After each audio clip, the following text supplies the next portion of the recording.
दोस्तों, दुनिया की सबसे ऊंची पर्वत चोटी माउंट एवरेस्ट पर चढ़ने वाली भारत की प्रथम महिला बचेंद्री पाल का नाम तो आप सभी ने सुना ही होगा।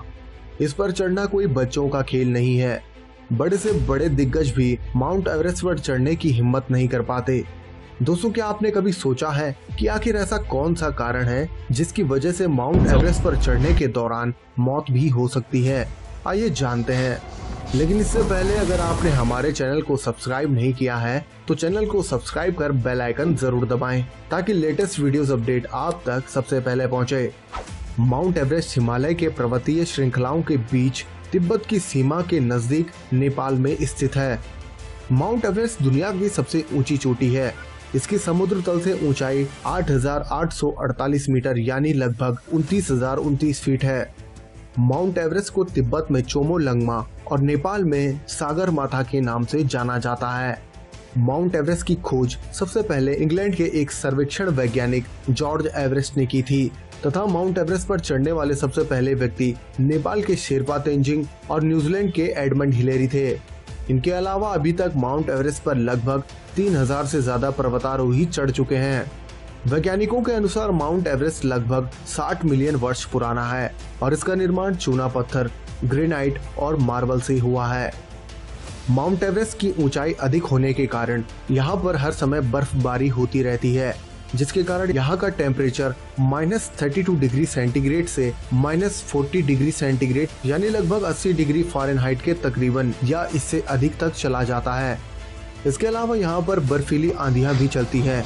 इनकी रफ्तार 350 किलोमीटर पर आवर से ज्यादा भी हो सकती है, जिसके कारण यहाँ पर एवलांच यानी हिमस्खलन और अचानक से बर्फीले तूफान आ जाते हैं, जिसके कारण माउंट एवरेस्ट पर चढ़ाई करने वाले माउंटेनियर्स के लिए फ्रॉस्ट बाइट यानी ठंड के कारण शरीर का सुन्न हो जाना और बॉडी पैरालिसिस जैसे गंभीर समस्याएं हो जाती हैं।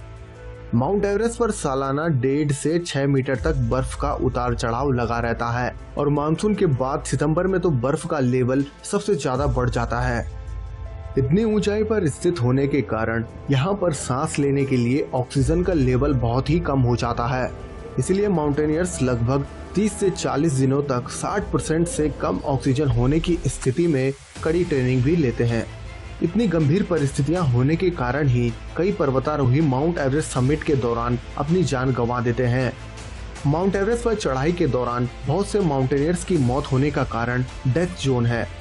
डेथ जोन का मतलब एक ऐसा पीक पॉइंट या सेंटर पॉइंट है जहां पर ऑक्सीजन की कमी होने के कारण इंसानी शरीर काम करना बंद कर देता है, जिसके कारण शरीर सुन्न पड़ जाता है और धीरे धीरे ब्लड सर्कुलेशन न होने के कारण हार्ट अटैक और यहाँ तक कि बॉडी पैरालिसिस होने से इंसान की मौत तक हो जाती है। माउंट एवरेस्ट पर चढ़ने के लिए पर्वतारोहियों को एक विशेष प्रकार की ट्रेनिंग से गुजरना पड़ता है, जिसके लिए माउंटेनियरिंग की बेसिक ट्रेनिंग और स्पेशल ट्रेनिंग्स करवाई जाती हैं। दोस्तों, आपको जानकर हैरानी होगी कि माउंट एवरेस्ट पर चढ़ाई करने के लिए 18 अलग अलग रास्ते बनाए गए हैं, जिसके लिए माउंटेनियर्स को अपनी अपनी जरूरतों का सामान अपने साथ लेकर चलना पड़ता है। वो अपने साथ एक मजबूत नायलॉन की रस्सी रखते हैं, जिसका इस्तेमाल गिरने से बचने के लिए किया जाता है। चढ़ाई के दौरान पर्वतारोही विशेष प्रकार के जूते पहनते हैं जो इन्हें बर्फ पर पैर फिसलने से बचाते हैं। इन्हें क्रैम्पॉन्स कहा जाता है। माउंटेनियर्स को अपना शरीर गर्म रखने के लिए एक विशेष प्रकार का सूट भी पहनना पड़ता है। इसके अलावा माउंट एवरेस्ट पर चढ़ने के लिए लगभग 5 ऑक्सीजन सिलेंडरों की जरूरत पड़ती है, जिसका इस्तेमाल ऑक्सीजन की कमी होने पर किया जाता है। दोस्तों, क्या आपको पता है कि माउंट एवरेस्ट पर चढ़ने वाले अधिकतर माउंटेनियर्स नेपाल से होते हैं? इन्हें शेरपा कहा जाता है। शेरपा का काम माउंट एवरेस्ट पर चढ़ाई करने वालों के लिए टेंट और खाने का अरेंजमेंट करना होता है। इसके अलावा पर्वतारोहियों को चढ़ने के दौरान मेडिकल, कम्युनिकेशन, सर्वाइवल टिप्स और इसके अलावा बाकी महत्वपूर्ण जानकारियां एक्सपर्ट्स के द्वारा दी जाती है।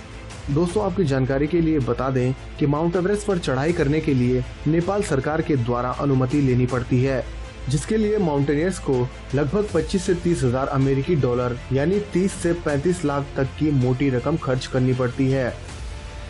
तो दोस्तों, इस वीडियो में बस इतना ही। उम्मीद है यह वीडियो आपको पसंद आया होगा, तो लाइक, शेयर और सब्सक्राइब करना ना भूलें और अपडेट्स पर बने रहने के लिए बेल आइकन जरूर दबाएं।